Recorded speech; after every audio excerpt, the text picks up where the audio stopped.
Anything on, did Jake's miss, was it just kind of one of those things, or was there something more to it? Nah, football. You just deep plant leg, and he just cut it, and it took off at the last second on him to the right. I'm sure nobody's more shocked than he was. Obviously, you could see his reaction.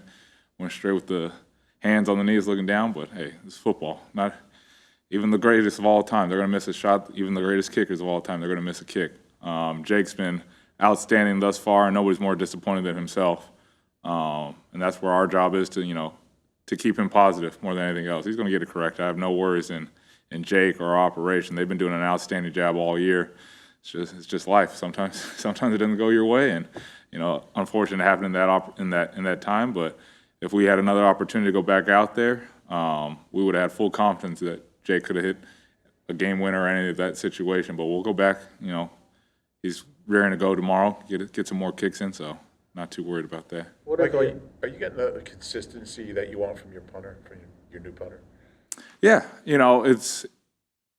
it's always nice when the offense is kind of moving the ball as much and you just shorten the field, really.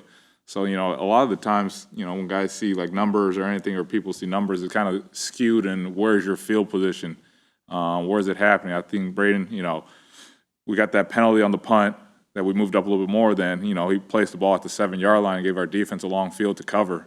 So again, it's just one of those things, we're finally getting used to Braden, and getting more familiar with him, what he likes on game days, and talking with him just to get him more comfortable as we keep going. But Braden's been doing a really good job, and just like anybody else in this room or in this building, nobody's a bigger critic than themselves. And Braden, he's a hard worker. He wants to keep working. He wants to do what's best for the team, whether it's holding, whether it's punting. So we're gonna keep working with Braden. He's been doing a good job for us thus far. Doing a lot of pinning inside the 20, giving our defense. They do a really good job on our defense, a long field to cover. Speaking of the penalty, what are the coaching points there? Oh, for Keeley? Yeah, it's one of those things where it's a bang play, but there is a way. When you see a veteran returner like Randall Cobb, who early in his career was a punt returner, and now on a shorter punt, as a gunner, you're running and it's tough. Keeley had the single, beat the single. The stack player came out and he did a really good job of kind of undercutting the stack player, and he's running so fast, but he has to just keep an eye on that returner on a short punt, especially no fair catch. What that returner, I think, in my eyes, is trying to do is bait that fair catch interference.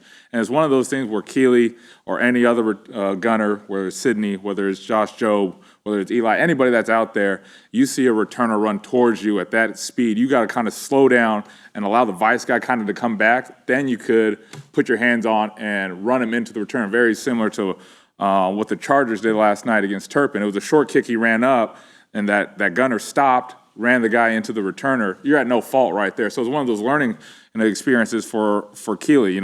His 6th game, and he gets that opportunity, and he's doing a really good job for us, in all phases. But it's just a learning experience, and I feel good. If that does come up again, he'll put on the brakes, let that vice guy get in front, and possibly dump him into the returner. Stands out about the Dolphins special teams. Braxton Berrios, he was a, all-pro returner a couple years ago with the Jets. They do a really good job. Danny's been doing this for a long time. He's a really good special teams coordinator. He gets the best out of his units. So again, anytime you play an NFL team, you got to be ready for anything. A few years ago, I think from 19 to 21, he ran something 7 to 8 fakes. So we got to be ready for that. Got to be ready for anything to get them an opportunity. We know how explosive they are on offense and defense and special teams. So Danny has a really good unit. We got to be able to come out here tomorrow, practice really well, and get ready for another opponent. Because nothing's easy in the NFL. It's hard to win. So we just got to be ready to match their energy. Give our offense and defense long fields, short fields, and contribute any way we can. In the 2 games Devon Allen's been up, you've used him differently than any other wide receiver on the roster on special teams. What is it about his skill set that you like as a core special team? Yeah, you can't teach speed, and he brings a different speed that allows him to put stress on the other team. Obviously, you guys saw in the preseason as a gunner, he made that play on a vice right there, using him the same way. He did a heck of a job on that plus 50 with Braden. He got down there, he got squared up and able to make a play inside the 10-yard line. Then, he did a really good job for us. A couple of the injuries that hurt. When Eli Ricks went down, Devon, getting him ready and training him up to go on the front line right there, and he didn't bat an eye. and he was ready to do whatever we asked him to do. So it's really, kudos to Devon, throughout the week, getting ready to, be possibly called up and, not batting an eye when the bright lights hit. So, with all these guys in here, they prepare like their name's going to get called next. And just like anything in the NFL, everybody deals with it. But we just got to make sure we prepare everybody, myself, Joe P., and Tyler, for those opportunities. Britain averaged 3 yards per return, which is the second lowest this season. What was at the root of that? Yeah, kudos. Thomas Morstead, you're not a punter for 15 years without being really good at his job. And Thomas did a really good job pinning us on that first one. We just have to do a better job, from the interior and exterior, kind of slowing down their gunners. 19 made a heck of a play on that first punt, and it was just a little technical thing with Josh Jobe and his footwork, just to slow him down, give a half second more to allow Britton to get downhill. But, it's one of those things myself. I got to be better getting these guys prepared throughout the week, to allow Britton to exploit what he does really good, and that's our punt return unit. So, the 3 yards, is definitely below our standards, especially what we've been doing early on in the season. But it's something that we all could get corrected. We corrected it yesterday as a team, and, all these guys are fired up, and I just got to do a better job, game planning. Hey, this is what we got to do to get Britton going. So it's one of those things. I'll meet with Covey and talk about, our game plan tomorrow, just so he feels as comfortable as possible. And, it's tough. It's tough sledding out there one-on-one, but we have full confidence that Keely and Josh out there one-on-one can handle the gunners. So just one of those things where, they got us. NFL, like I'm sure other teams said, we got them, but we got to, come back tomorrow and be able to help this team out any way we can. What's your best Mike McDaniel story? Ooh, that's a lot. Mike is awesome. In San Francisco, I would think I'd be one of the first guys in there, to at least work out.